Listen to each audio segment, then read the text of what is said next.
حتى لو ما معكيش فلوس هتقدري تحلي وتدفي البيت في ليل الشتا الطويل بتكلفة بسيطة جدا جدا جدا.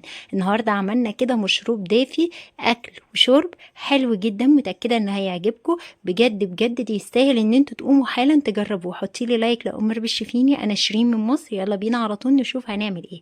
حتة سمنة بلدي حلوة كده أو أي مادة دهنية تحبيها، بس السمنة البلدي بتديها طعم حلو جدا. هحتاج كوب من الشعرية أو المكرونة الشعرية، هحتاج كوباية كاملة، وطبعا انت على حسب عدد افراد اسرتك تقدري تعملي. هبتدي اشوح الشعرية بتاعتنا. النهاردة هنعمل الشعرية بالحليب بطريقة سهلة وبسيطة، ومن اكتر الحاجات اللي تقدري تقومي تعمليها على طول لان كل مكوناتها موجودة في البيت. اسهل واسرع مشروب او تحلية على حسب بقى بتسميه مشروب اكل براحتك تقدري تقدميها. هبتدي اشوح كده الشعرية بتاعتنا لحد ما تاخد اللون الذهبي المحمر، تبقى لونها محمر شوية علشان ما تفقدش اللون بتاعها بعد ما ننزل عليها السوائل بتاعتنا. هحمرها كويس جدا جدا جدا، ولو نزلتي بالحليب على طول هيشربوا. فالافضل ان انت عشان الشعريه تطلع معاكي مفلفله كده في الشعريه بالحليب ويبقى فيه كميه حليب حلوه معاها، الافضل ان هي تستوي بالميه. نسويها الاول بالميه وبعدين نزود الحليب، تقوم ما تشربش الحليب بعد كده، ويبقى معاكي كميه مناسبه جدا من الحليب وما تستهلكيش كميه كبيره من الحليب. ادي اللون اللي انا اقصده. احنا حطينا كوبايه من مكرونه الشعريه، هنزل بكوبايتين من نفس الكوبايه من الميه، وهسيبها تغلي كده مع الشعريه وتشربها. اي مكرونه في الدنيا بتنزلي عليها بسوائل بتشربها وهي بتستوي. فهغطي عليها بقى واسيبها يعني تاخدش 3 4 دقايق بتكون استوت ونفشت كده وشربت الميه اللي معاها. والافضل انك تشتري او تجيبي نوع شعريه ما بيكبرش قوي كده ويشرب السوائل كتير، واكيد كلنا عارفين الانواع دي من دي. سبتها كده لحد ما شربت الميه، يا دوبت فيه ميه بسيطه زي ما انتوا شايفين، والشعريه بتاعتي استوت ولونها حلو جدا، ما فقدتش اللون بتاعها، وده اهم شيء. هنزل بقى بالحليب بتاعنا. الحليب يا جماعه حسب الرغبه، انا نزلت يعني تقريبا كده بمجين برضو من نفس المج حليب.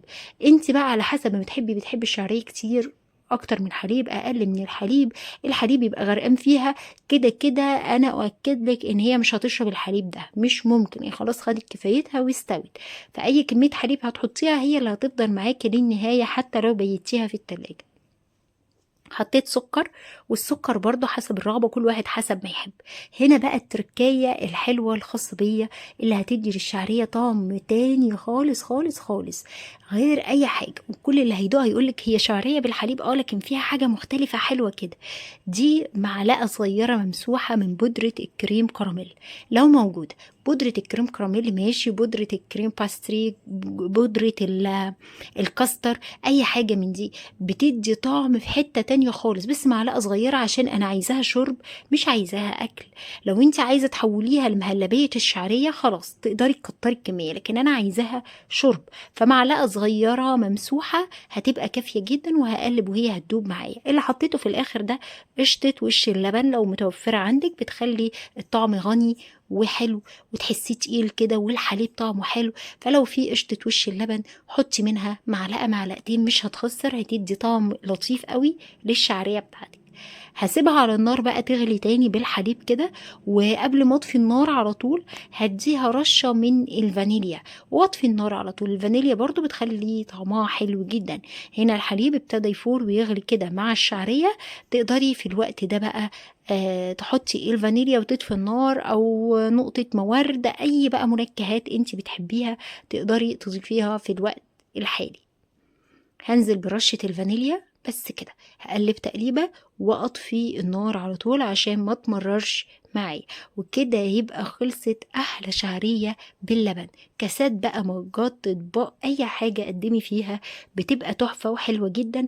عايزة اقولك لو عايزة تحوليها لطواجن او عايزة تحوليها ان هي تبقى زي مهلبية بتتاكل، تقدري تزودي معلقة كبيرة من النشا وتحطيها في قلبيها، تتحول معاكي لكريمية.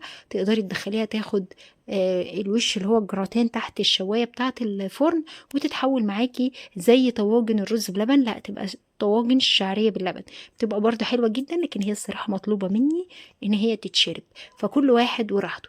ابتديت أغرف كده، حطي بقى كمية الشعرية اللي تناسبِك وكمية الحليب اللي تناسبِك، والحلة لسه مليانة حليب. أنا بأكد لك إن هي مش هتشربه خلاص، لأن هي اوريدي استوت وخدت راحتها في المية، ودي أفضل طريقة لتسويتها، إنك تسويها الأول في مية عشان يتفضل معاكي كمية حليب حلوة.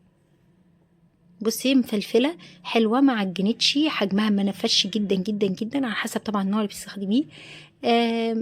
طعمها غني جدا عشان الكريم كراميل مغير من طعمها، مديها طعم حلو من بعيد كده مع القشطة، فكانت تحفة الصراحة. عايزة بقى ترمي في قلبها شوية سوداني، مكسرات، جوز هند، دي حرية وكل واحد حسب راحته. جربوها ان شاء الله هتعجبكم جدا. استنى ارائكم وكومنتاتكم، بحبكم، سلام.